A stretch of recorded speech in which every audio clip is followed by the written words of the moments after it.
C'est la première fois que je reviens au Maroc après bien des années. Vais-je y retrouver des souvenirs de jeunesse, des gens aussi accueillants que lors de mes 20 ans, avec cette insouciance qui nous caractérisait à l'époque.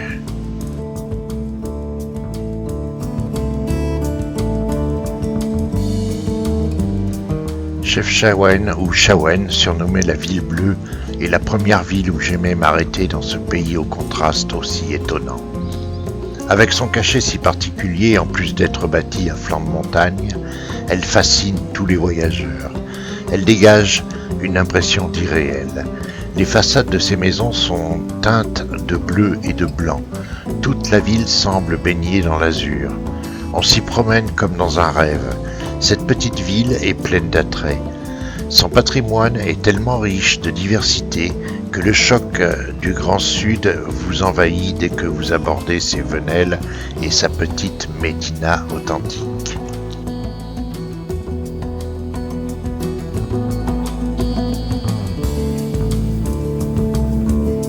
Emprunter ces ruelles pleines de couleurs, c'est se mêler à la population locale. En sentir les arômes du quotidien, celui du pain tout fraîchement sorti du four, des fruits et des légumes sur les étals ou des tagines savamment préparées. Tout ici nous baigne dans l'authentique pays qui me semble pas avoir bougé depuis des siècles.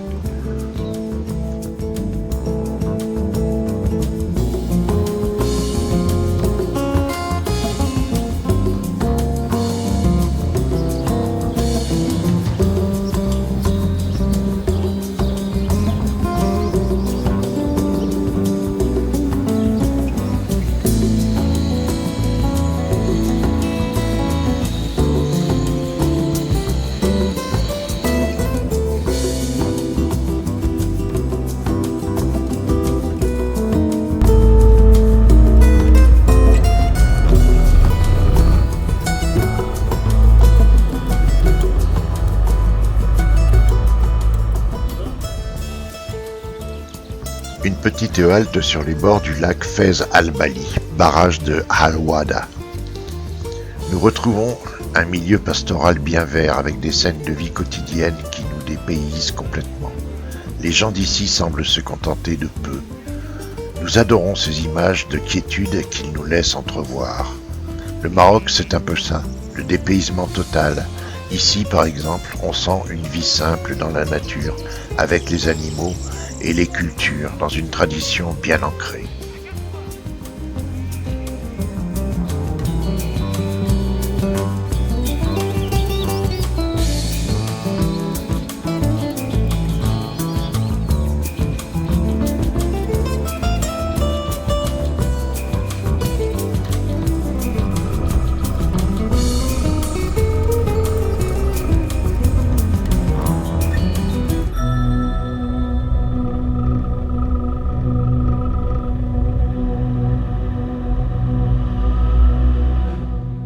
En route pour Fès, ou la Pioche en arabe. Parce que suivant l'histoire, lors de ses fondations en 789, on y découvre une énorme pioche digne d'un géant. Certains parlent même d'une pioche en or. Elle deviendra plus tard la capitale culturelle du Maroc, avec ses écoles coraniques et ses premières universités. Son influence se fait ressentir jusque dans les écoles ibériques et au-delà vers l'Europe, d'où elle attire un grand nombre de savants et de mystiques intellectuels. Les nouveaux arrivants apportent avec eux aussi bien un savoir-faire technique et artisanal ainsi qu'une longue expérience de la vie citadine. Les sources d'eau vive qui entourent la cité ont certainement été à l'origine du choix de son implantation.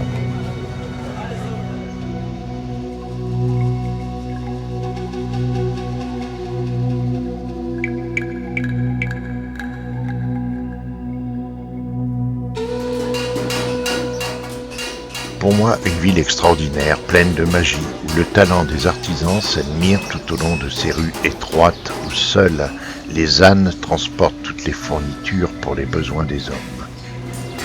Ces commerces rangés par catégorie et par quartier nous ramènent presque au Moyen-Âge et encore une fois nous dépaysent complètement.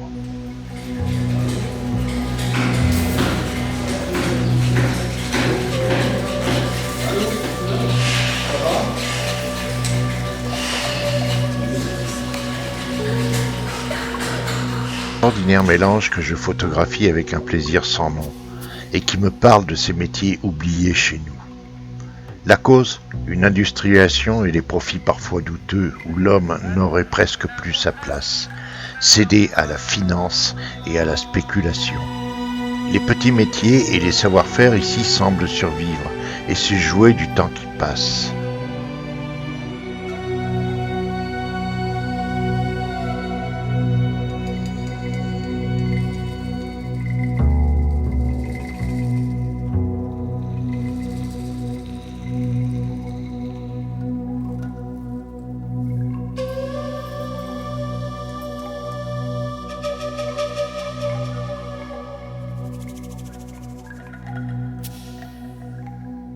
Fès est aussi célèbre pour ses articles en cuir et ses tanneries. La plus grande et la plus ancienne est la tannerie de Chouara, qui est vieille de près de 1000 ans. Les tanneries de Fès se composent de nombreux vases en pierre remplis avec une vaste gamme de teintures et de liquides diverses. Des dizaines d'hommes y travaillent, dont beaucoup sont debout jusqu'à la taille dans les colorants, parfois sous un soleil brûlant. Les tanneries traitent les peaux de vaches, de moutons, de chèvres et de chameaux. Le processus n'a que très peu changé depuis l'époque médiévale, ce qui rend ces tanneries absolument fascinantes à visiter. À la tannerie de Chouara, les peaux sont tout d'abord trempées dans un mélange d'urine de vache, de chaux vive, d'eau et de sel. Ce mélange caustique contribue à décomposer la résistance du cuir, à détacher l'excès de graisse et de chair, et des poils qui sont restés dessus. Après viendront le séchage et la transformation en objets divers.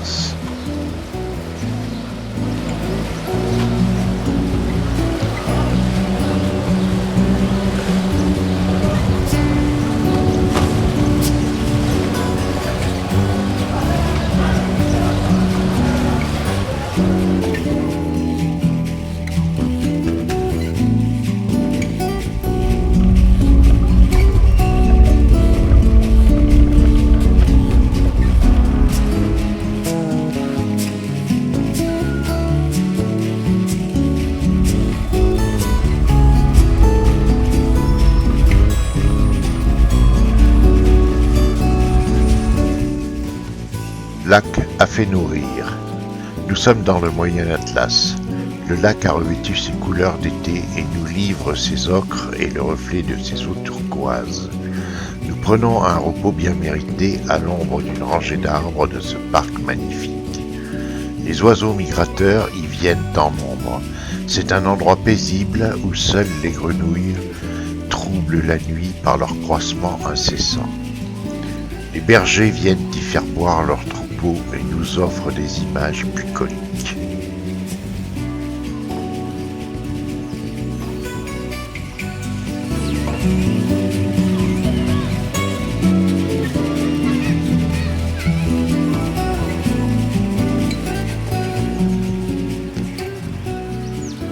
Une rencontre inattendue et bienvenue avec les singes magous, ou macaques de Barbarie, ou macaques berbères. Il est le seul macaque vivant hors d'Asie. On le trouve dans les zones montagneuses du Rif et du Moyen Atlas. Le singe magot est classé comme une espèce en danger. On estime leur population entre 3000 et 10 000 individus dans tout le Maghreb. Il peut vivre dans des endroits particulièrement hostiles, soumis au froid et au vent de la montagne. Ce petit singe a su faire preuve d'une grande adaptation. Ainsi, ses doigts sont plus courts sur les 4 membres et sa queue presque inexistante pour éviter la gelée. Quant à sa fourrure, elle est bien plus épaisse en hiver. Parmi les causes de sa disparition, on peut noter là encore le tourisme qui s'évertue bêtement à le nourrir. Quelle rencontre fabuleuse avec cette nature sauvage, vivante, extraordinaire pour nous.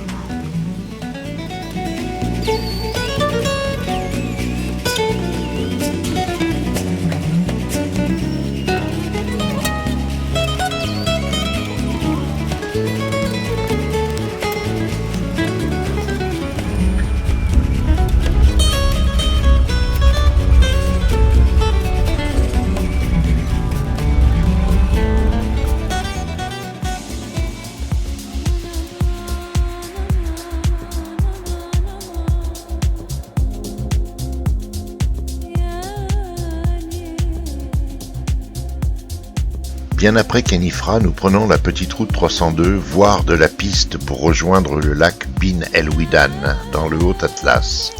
Nichée au cœur de la montagne, cette petite route fait sans aucun doute partie des paysages les plus impressionnants et les plus beaux de l'Atlas. Les eaux du lac de 3735 hectares et l'électricité qu'il fournit alimentent tout le centre du Maroc. Les couleurs et les lieux que nous traversons sont dignes d'une carte postale.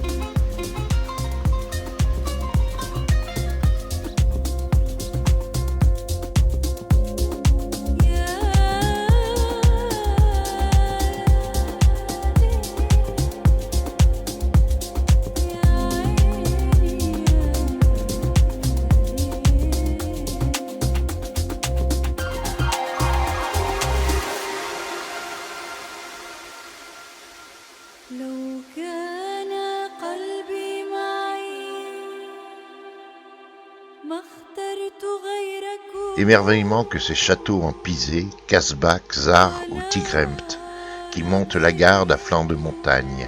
Habitat et greniers communautaires abritant souvent plusieurs familles, animaux, récoltes, grains, ainsi que les biens les plus précieux de ses habitants. Au loin, la cathédrale d'Imsfran est un magnifique rocher qui culmine à 1872 mètres d'altitude, en plein milieu de superbes forêts de pins d'Alep et de somptueuses vallées. À 15 km de Tilougit, l'imposante montagne de roche domine un site remarquable avec ses 600 mètres de parois verticales.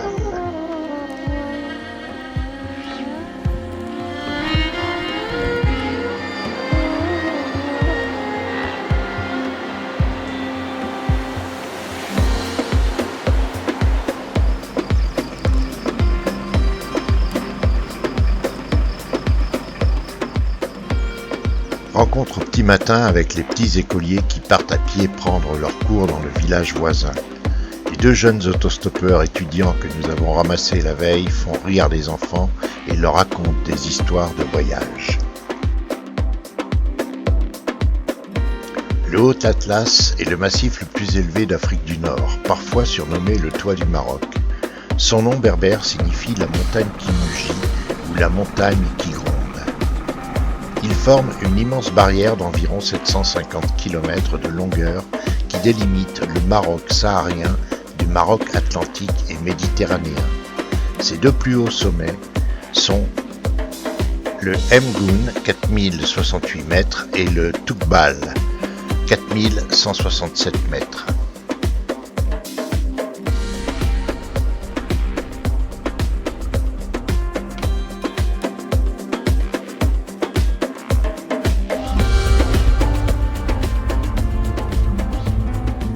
Encore de l'eau, cette fois des cascades en cheveux d'ange. Nous sommes à Ouzoud, cascade d'environ 110 mètres de haut, sur 3 paliers situés sur un site géologique pittoresque à 1060 mètres d'altitude de l'Atlas.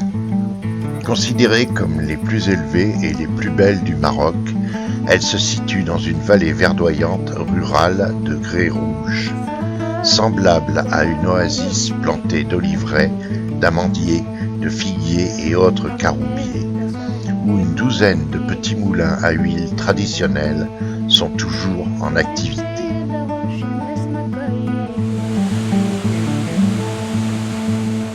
Malheureusement, bien que classé comme SIB, site d'intérêt biologique et environnemental, ce site est de plus en plus dénaturé par les activités touristiques. Ces derniers affectent notamment le comportement des macaques berbères. Les déchets des eaux usées sont souvent directement rejetés sur place, notamment dans l'Oued. Chaque année, de nombreux commerces apparaissent grignotant progressivement la végétation qui offrait autrefois un abri à la faune locale, un lieu que je tâcherai d'éviter dorénavant. J'ai eu la chance à mes 20 ans de découvrir cet endroit presque vierge de tourisme, m'y être baigné et prélassé avec la population locale. Ça ne pourra plus être le cas.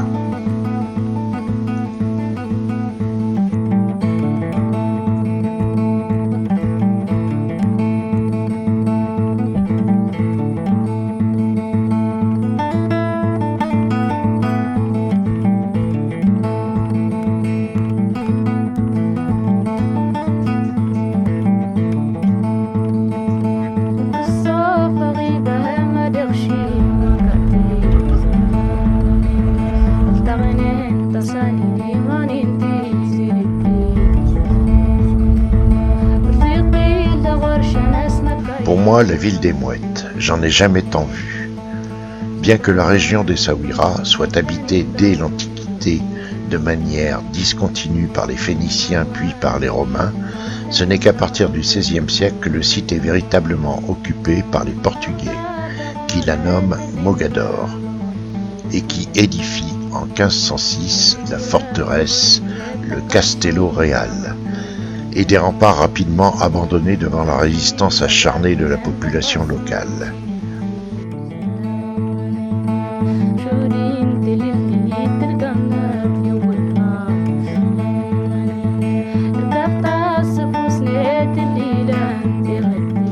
La véritable construction de la ville commence en 1760. En 1764, le sultan Mohamed Ben Abdallah fait appel à Théodore Cornu, un architecte français, et lui confie la réalisation de la nouvelle ville au milieu du sable et du vent, là où il n'y avait rien. Cornu, disciple de Vauban, édifie la Casbah et ses remparts, dont le plan original établi en 1767 est conservé aujourd'hui à la Bibliothèque nationale de France. En 1768, le souverain marocain construit un chantier naval. 12 navires différents armés de 241 canons en tout sont présents au port contre les convoitises. Le port d'Essaouira est connu aujourd'hui pour sa pêche. C'est le 3e port sardinier du pays.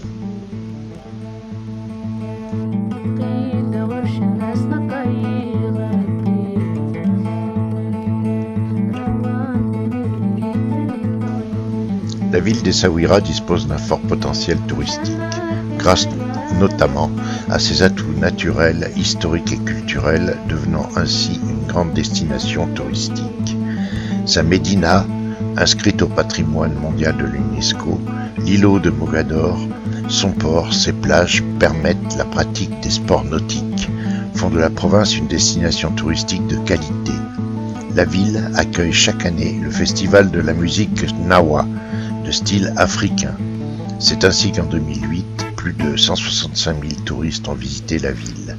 L'artisanat tient donc une grande place dans la population. Environ 31% de ses habitants vivent de cet artisanat.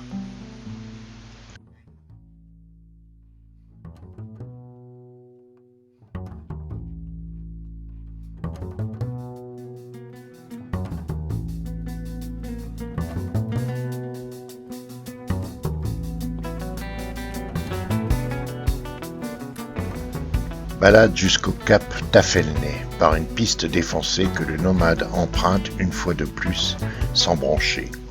Nous croisons un petit gué sur un ruisseau où les rares habitants viennent chercher de l'eau. Ici, les dromadaires semblent être rois avec les ânes bâtés. Les jeunes bergers, étonnés de nous voir ici, nous remercient de les laisser passer. L'iguane boude notre passage et regarde dans une autre direction. Le couple d'écureuils de Berbérie ne semble pas dérangé par notre passage impromptu. Paysage bucolique où une unique petite vache et 2 dromadaires se côtoient sans broncher. Nous ne verrons jamais le cap Tafelneh. Une route en cul-de-sac nous amène sur le petit port de Tafetna, si on peut appeler ce lieu un port. Nous plongeons d'une centaine de mètres sur une immense plage dédiée entièrement à la pêche. Un vieux village avec une seule rue principale défoncée. Une impression de bout du monde d'un autre temps. Le bord de l'océan est grandiose et très peu de touristes s'aventurent jusque-là. Nous y resterons 2 ou 3 jours.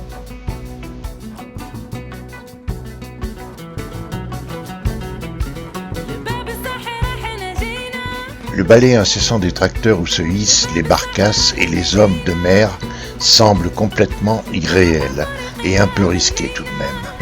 Pourtant, la vie commande à ces marins de braver ce danger qui ne semble pas les préoccuper outre mesure. Ils pêchent une dizaine d'heures d'affilée pendant une dizaine de jours, ou plus, puis rentrent chez eux au bled, comme ils disent, une petite paye à distribuer aux leurs.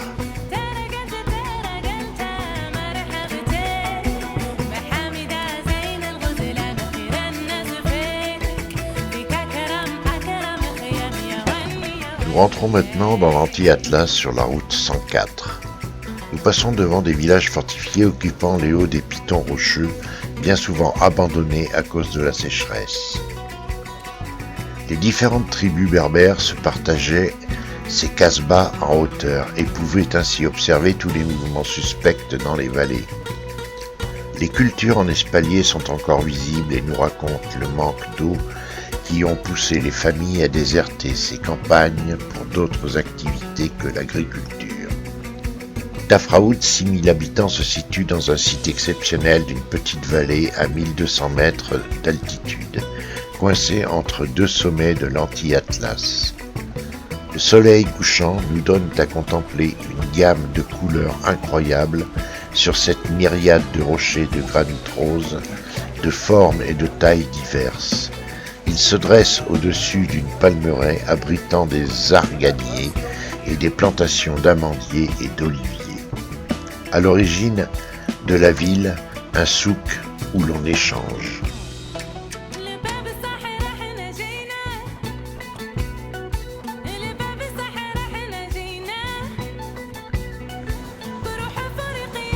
Justement, ces jours de souk ambulants, où nous pouvons voir presque toutes les femmes dans leur habit traditionnel noir orné de passementeries de couleurs pour unique décorum.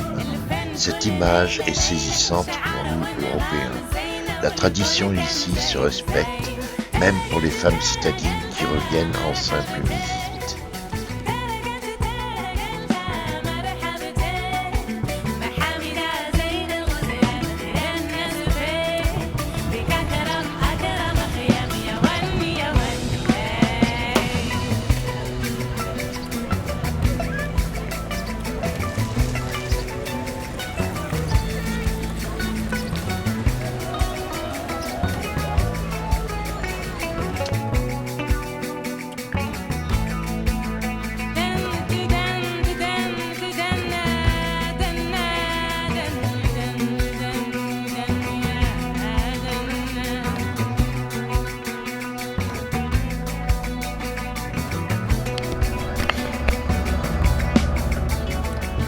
Maison traditionnelle propre au sud marocain. Le Xar ou la Casbah représente avant tout une fondation collective pour réunir et protéger une grande famille, une communauté, voire une tribu. Les maisons s'imbriquent souvent les unes dans les autres, les toits des unes servant de terrasse aux autres. Le village est alors un enchevêtrement de murs, de toits et de terrasses. Nous visitons le petit musée consacré à la maison traditionnelle berbère. Mahfoud nous convie à la visite et nous montre l'organisation d'antan.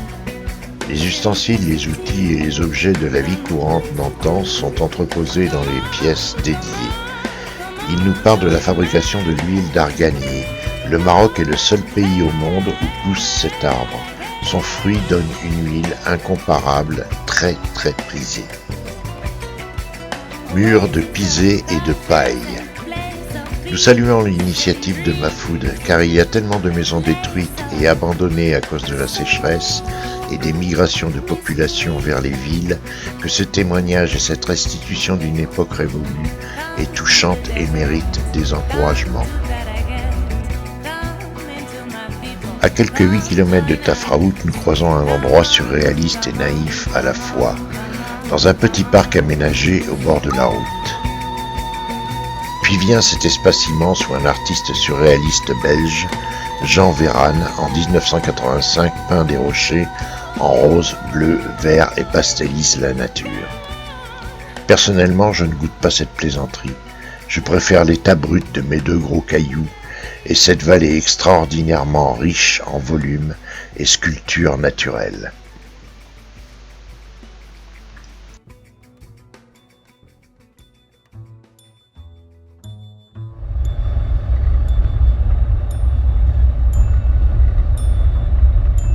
L'Anti-Atlas est une chaîne de montagnes au sud-ouest du Maroc, posée sur près de 800 km de long. Située entre le Haut Atlas central et du Souss au Tafilalet. Cette chaîne appartient au massif de l'Atlas. Il fut aussi synonyme d'Atlas saharien ou du Petit Atlas. C'est la chaîne de montagnes la plus aride du Maroc. L'eau coule à quelques rares endroits, formant de précieuses vasques d'eau claire. Ses reliefs sont incisés de gorges importantes.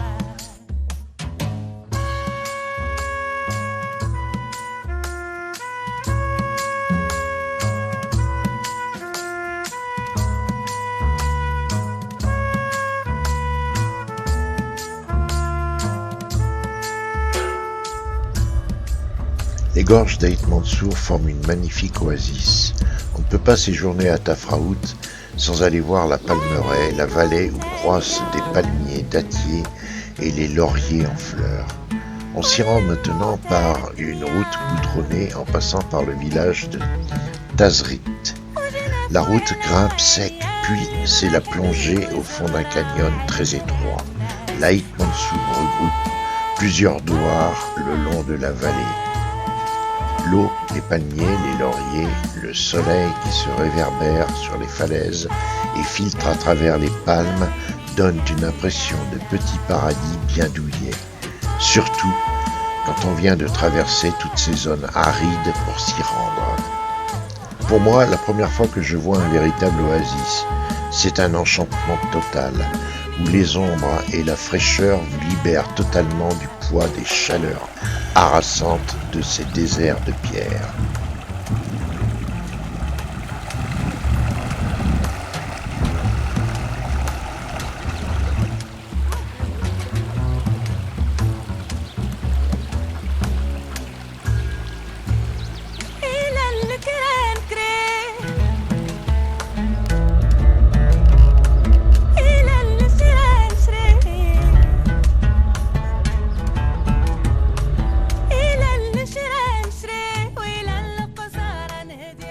La commune de Mirleft est située dans le sud du Maroc, à 130 km d'Agadir sur la côte atlantique.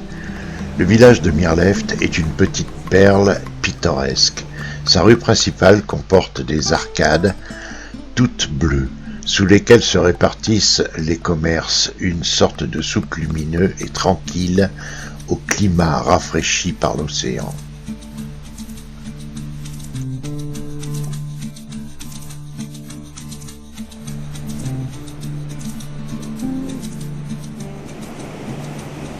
Non loin de là, l'Exira est une plage sauvage.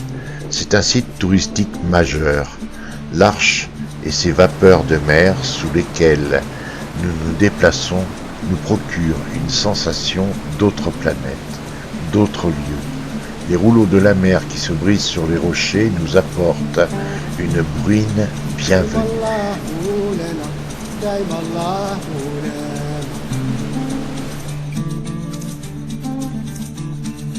دايم الله مولانا دايم الله مولانا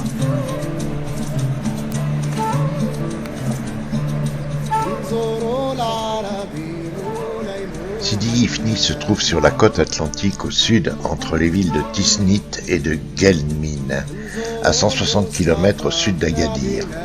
De par sa situation, Sidi Ifni peut être considéré comme la porte atlantique du Sahara. Son activité principale est celle de son port et la pêche, capturant notamment des sardines, des sols, des dorades, de la courbine et du thon. Je filme dans cette zone de la ville appelée industrielle et je me fais rabrouer par la gendarmerie locale. Ici, les images peuvent coûter cher et les drones sont interdits.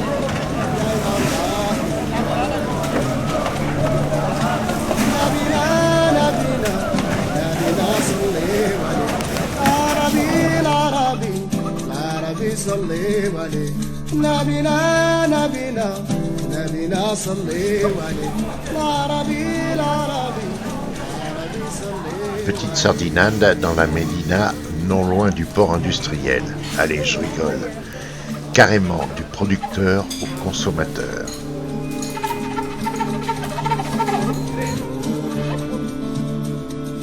Le fort Bougérif est situé près de Guelmim, à 200 km au sud d'Agadir. C'est une étape connue pour les expéditions au Maroc en direction du sud par la route de Tiznit. Le fort Bougérif fut érigé en 1935. Il servait de poste de surveillance de la frontière avec l'enclave d'Ifni. Au début, il était occupé par des cavaliers, mais ceux-ci furent vite remplacés par un groupe de méharistes beaucoup plus adaptés à l'environnement désertique de la région.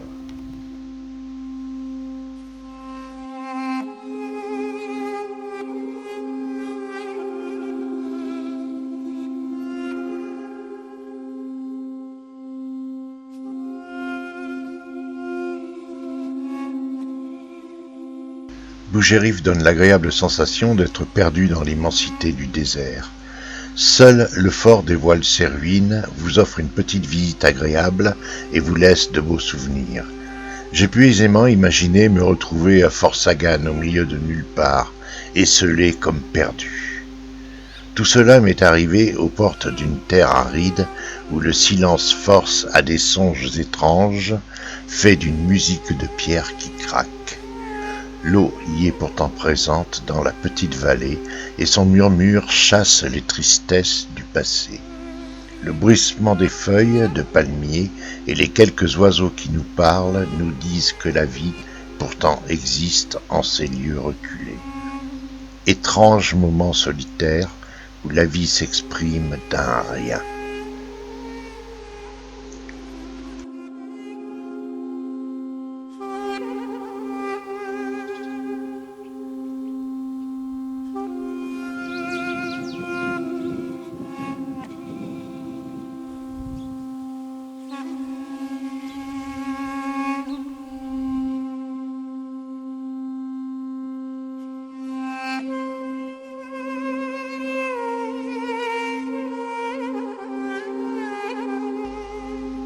Non loin de Guelmim, la plage blanche se situe au milieu des dunes sahariennes, juste en face des îles Canaries.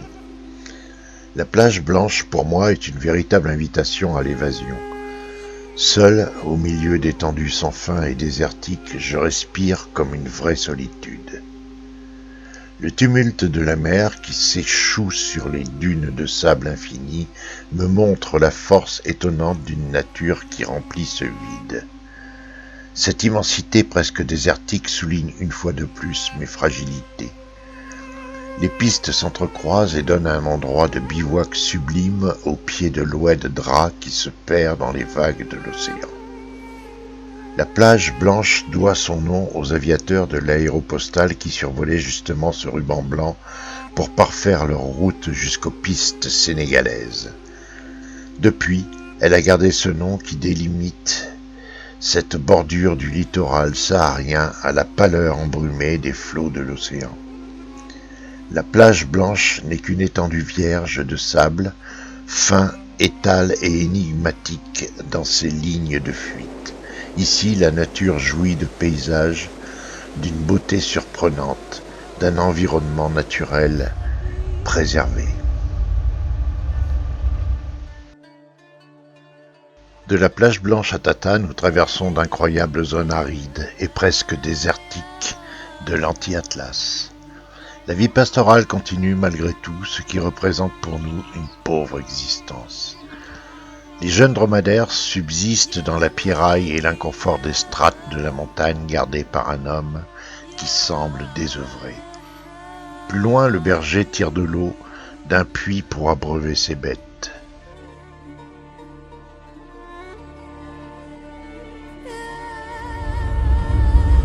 Tata, la ville rose, nous accueille dans son oasis. Nous en faisons un petit tour pour vous montrer cette ville typique. Elle porte le nom de la rivière qui la traverse. Tata est une cité moderne et commerçante en pleine expansion. Son économie est essentiellement rurale et l'agriculture repose sur le système des oasis. Le produit agricole le mieux valorisé est la datte. Certains agriculteurs révèlent que cette variété est présente au niveau des oasis de Tata depuis environ 5 siècles. La ville de Tata est une ville minière où l'exploitation de l'or se partage dans les sociétés du roi.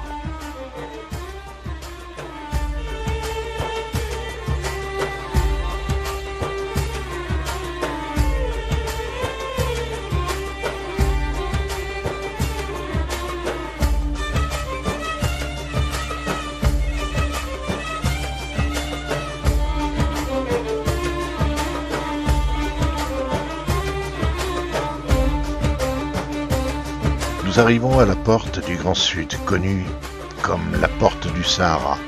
Là, les hommes, depuis la nuit des temps, possèdent la science de l'eau grâce à toutes les oasis et rivières qui entourent la vieille ville de Ouarzazate. Mais ceci est une autre histoire.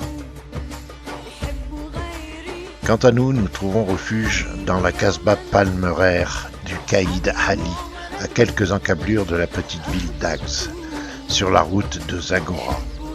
Cette Casbah, forteresse ou château, semble sortir d'un conte des mille et une nuits à côté de la palmeraie. Ici, le blé se récolte encore à la faucille.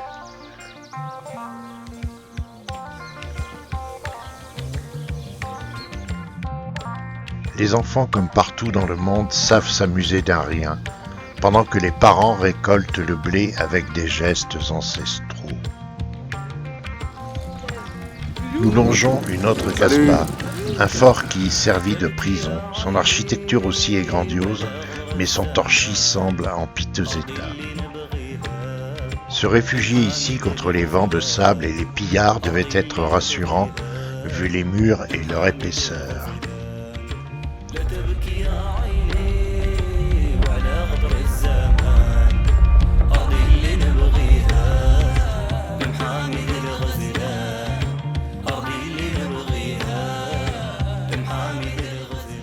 En route pour Zagora, nous traversons des oasis, longeons une petite rivière, encore des casbahs de torchis et de paille, puis des étendues désertiques aux montagnes sans fin. Là, nous trouverons un excellent garage pour refaire des soufflets de cardan et une rotule qui tape un peu fort, car les sables du désert ne nous pardonneraient pas ce manque d'entretien. Je sais que les mécanos ici au Maroc sont au top pour notre vieux nomade. Tout au long de la route, nous écoutons Izouran en Sahara de M. Hamid El Gislan, le village où nous nous rendons, le village impasse au bout du sud, tout au bout. M. Hamid, le carrefour des nomades. Nous sommes hébergés dans le magnifique domaine que Luc le Belge restaure avec passion, tout en gardant le souvenir d'un de ses amis marocains avec qui il a débuté cette aventure fantastique. Tous les soirs dans son restaurant, nous nous régalons des plats cuisinés par son aide de camp. Le carrefour nomade, juste au bord du désert, est un endroit de rêve à conseiller à tous les nomades du monde. L'ombre des palmiers et la gentillesse des gens d'ici ne sont que du bonheur. Un petit tour aux portes du Sahara. Ces dunes et ces montagnes sans fin nous parlent à voix basse comme tout à chacun. Les vaisseaux du désert ont fini leur journée et chaloupent en marche silencieuse jusqu'à l'orare bien méritée. Animal sacré à jamais, lié au sable et au vent, ici il est l'ami des hommes et leur servant fidèle.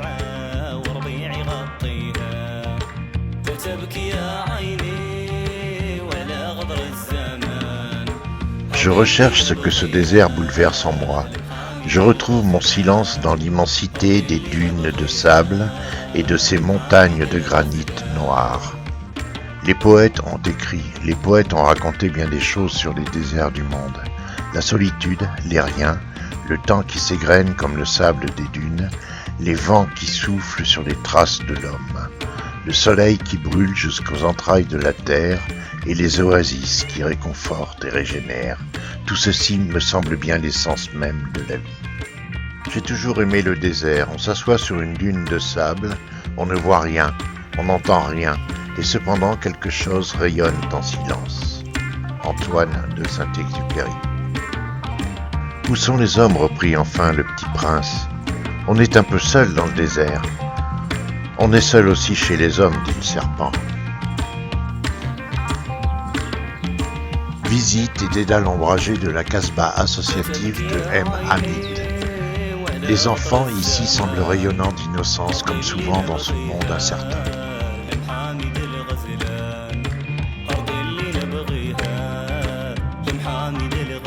Nous revenons sur nos pas et nous dirigeons vers les gorges du Dadès en passant par Ouarzazate. Mais avant cela, nous faisons quelques haltes dans des lieux incontournables pour nous. Il suffit de voir le lac El Mansour et Daabi au nord de Ouarzazate pour comprendre que le Maroc, pour survivre, a besoin de toutes les forces hydrauliques disponibles. L'eau et l'électricité sont fondamentales pour la survie de ses habitants, mais aussi contribuent, pour une large partie, à moderniser le pays que nous traversons. Résidence fortifiée, la Casbah Nassiria d'Amridil a été construite en terre crue et paille au XVIIe siècle. Située au milieu d'une riche oasis, elle est une des plus belles Casbahs du Maroc. Cette Casbah, fortifiée, idéalement placée sur les routes du sud, contribuait à protéger ses habitants des pilleurs du désert. Avec sa médersa, école coranique, ses habitats, ses fours à pain, sa presse à huile, ses différents greniers de stockage, son immense oasis et de l'eau à proximité, on pouvait y vivre en communauté sans craindre les famines. Cette Casbah se situe sur la route dite des 100 Casbahs, érigée entre Ouarzazate et Kalat Mgouma, pour nous la nationale 10. Gorge de Dadès. Le Dadès est une rivière longue de près de 200 km dont la moitié est située en zone montagneuse. Le long de son cours se succèdent 4 séries de gorges allant de 200 à 500 mètres de haut pour pas moins de 170 km de long. Nous en suivrons qu'une petite partie dont l'itinéraire le plus connu se nomme les Doigts du Singe. Il tient son nom du contour des roches qui rappellent ses formes. Ces paysages incroyables constitués de roches brutes me fascinent, comme des sculptures gigantesques que les dieux auraient posées là.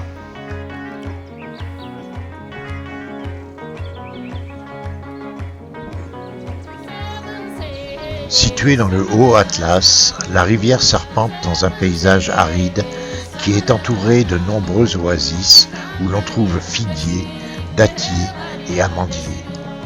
L'eau qui court ici donne à la population de ces gorges toutes les céréales et légumes nécessaires à la vie. Le pastoralisme, quant à lui, pourvoit au reste des besoins.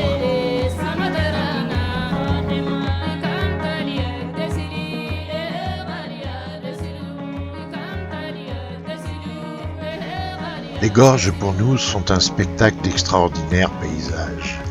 Des falaises escarpées nous offrent des panoramas à couper le souffle.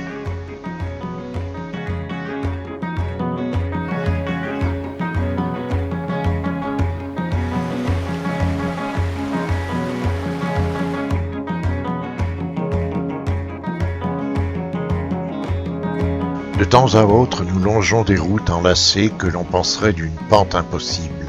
L'aventure est là et nous rejoint. Plus en contrebas, les falaises s'arrêtent juste au-dessus de nos têtes. Les arrêts semblent impossibles et nous obligent à continuer toujours plus loin à la recherche d'un tronçon plus large où s'arrêter.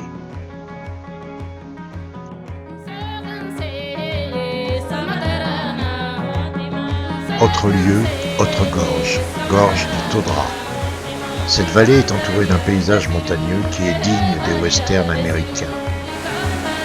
Elle s'étend tout au long de l'oued du même nom sur une cinquantaine de kilomètres, formant ainsi une oasis aux couleurs enchanteresses.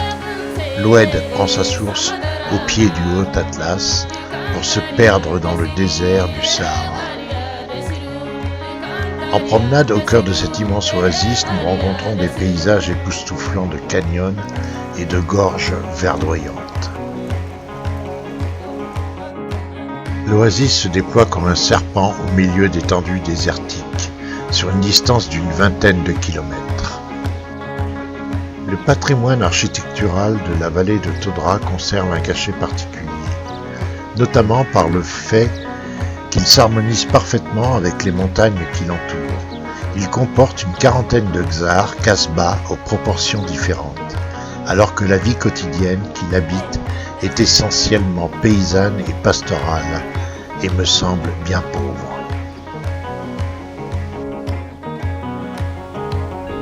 Scène pittoresque de femmes à la lessive qui mériterait à elle seule un tableau de grand maître.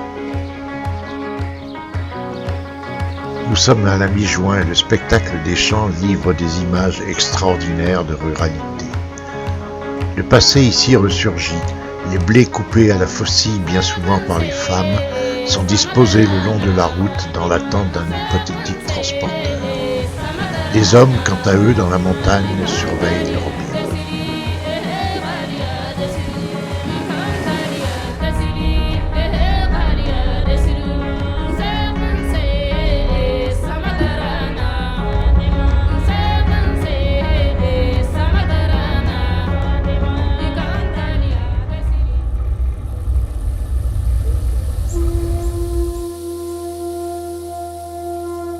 Un vent de sable souffle sur les dunes de l'ergue Chébi. Comme pour lui refaire sa beauté originelle, il efface les traces laissées par l'homme et les bêtes comme pour redistribuer une page vierge après son passage. C'est une halte un peu spirituelle aux confins du Sahara, face à la beauté des éléments et assez loin de la civilisation. Fascinante et apaisante, Merzouga, pour tous les nomades du monde, est une destination d'évasion. Nous choisissons d'admirer le lever du soleil sur le Sahara après une nuit en bivouac. L'infini du désert, comme celui de la mer, vous pousse à réfléchir. Un endroit presque vide où les dunes, comme les vagues, suffisent par leur mouvement à vous remplir l'esprit. Le sable fin qui ondule jusqu'à leur sommet attire votre regard jusqu'à vous hypnotiser dans ces lignes de fuite sans fin. Leurs courbes, leurs crêtes arrondies et ciselées comme des couteaux aiguisés, tellement parfaites, vous renvoient jusqu'à d'autres et vous invitent à les suivre toujours plus loin. Loin jusqu'aux montagnes et plateaux noirs de gris qui bouchent l'horizon.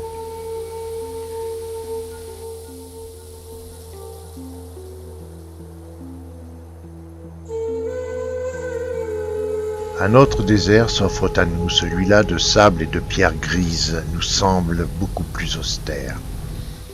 Des vues panoramiques magnifiques nous montrent leur grandeur majestueuse. Au sud, le désert où les dunes se confondent avec la Hamada, plateau constitué par de vastes dalles rocheuses qui marquent l'horizon.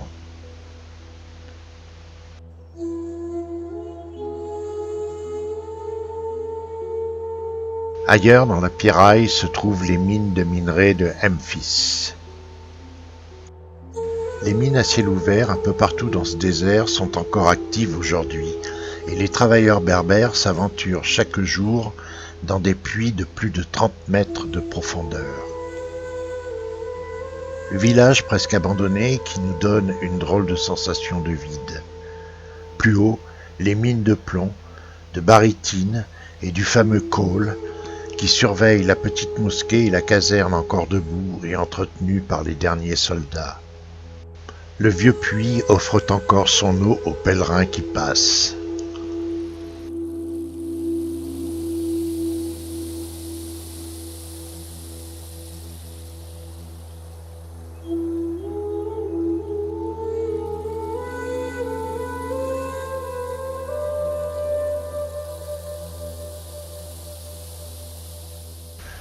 La vallée des tortues se trouve en plein cœur de cette zone. Ici, on découvre des fossiles de tortues qui ont vécu il y a des millions d'années.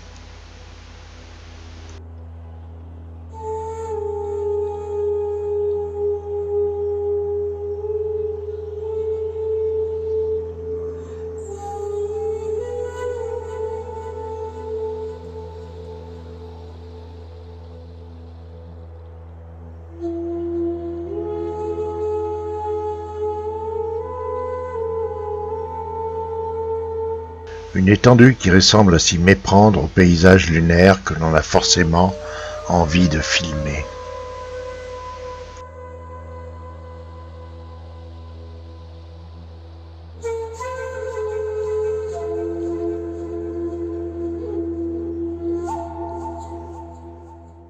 Que serait ce désert sans dromadaire, sans chamelier et sans homme bleu?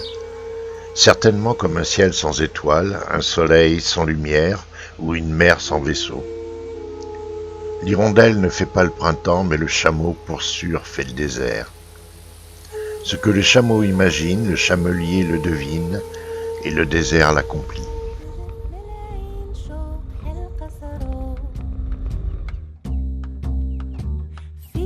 Au sud de Midlet se trouve une région peu fréquentée. Pourtant, celle-ci a beaucoup à offrir. La beauté des villages authentiques, l'ascension du Djebel Hayashi et l'expédition que nous entreprenons aujourd'hui. Le trajet depuis Midlet emprunte une longue piste rocailleuse qui sillonne une vaste plaine avec comme horizon la jonction du Haut Atlas et du Moyen Atlas. Après 4 heures de route, le décor change et les falaises se font de plus en plus abruptes. L'arrivée à une bergerie marque le début de l'aventure. Ce dernier est un lieu naturel brut et très bien préservé. Pour cause, le cirque de Jafar est très difficile d'accès. Pure adrénaline à consommer avec précaution. Falaises vertigineuses, pistes improbables et rocailleuses, changements brusques d'altitude. Pente de 20 à 45 degrés. Nous trouvons refuge au sud de Midlet, quelque part sur la piste en terrain plat. Une zone de blé pas encore coupée nous entoure, une campagne idyllique pour passer une nuit bien méritée après cette piste incroyablement difficile.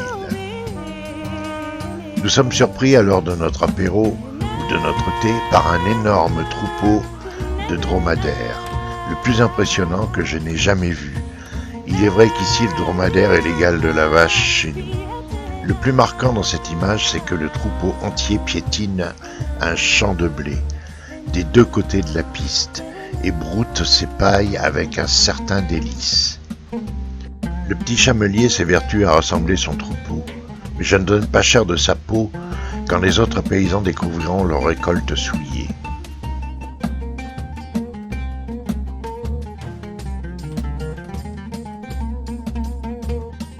Lui a l'air d'être le mâle dominant, respecté par les autres.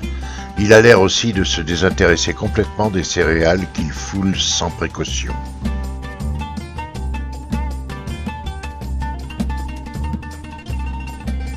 Nous assistons à un coucher de soleil intense sur la plaine et les montagnes qui nous entourent, ainsi que sur les arganiers qui parsèment ces champs dorés. Ce grand troupeau restera, je pense, un superbe souvenir, scène de vie que nous aimons dans ces voyages.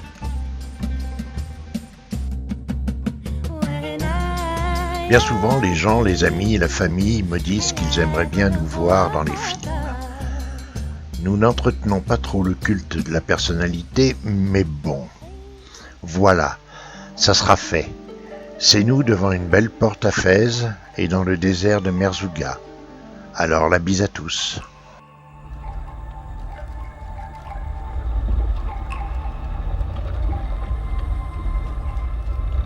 Nous remontons plus au nord vers la côte méditerranéenne. Nous traversons encore des endroits un peu hasardeux et glauques.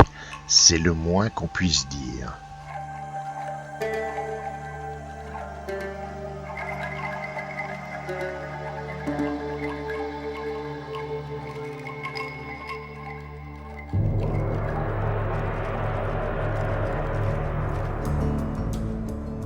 Plus loin, les hauts plateaux nous semblent plus riches, les troupeaux plus denses et surtout bien plus gras.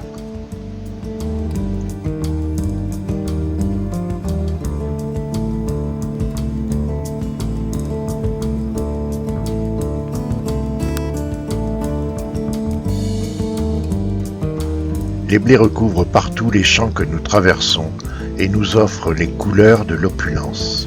Ce Maroc-là me semble bien moins pauvre.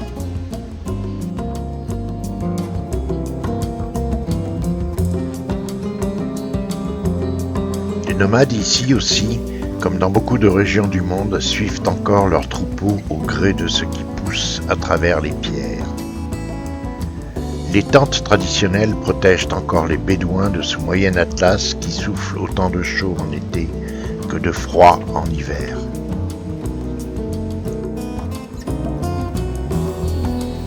Puis viennent les montagnes du Rif recouvertes d'un brouillard épais.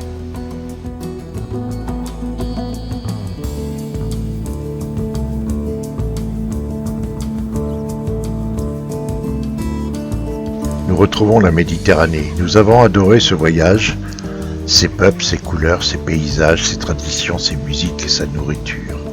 mais aussi cette manière de vivre qui nous a été donnée de partager. Il y a de très bonnes et belles choses ici aussi. Je photographie quelques-unes de ces majestés les pans et les piques-vaches, mais surtout les cigognes qui semblent comme nous prendre la direction du nord et remonter dans leur quartier d'été. À bientôt, nous reviendrons y passer un hiver cette fois-ci. Pour nous, c'est la fin d'un beau périple.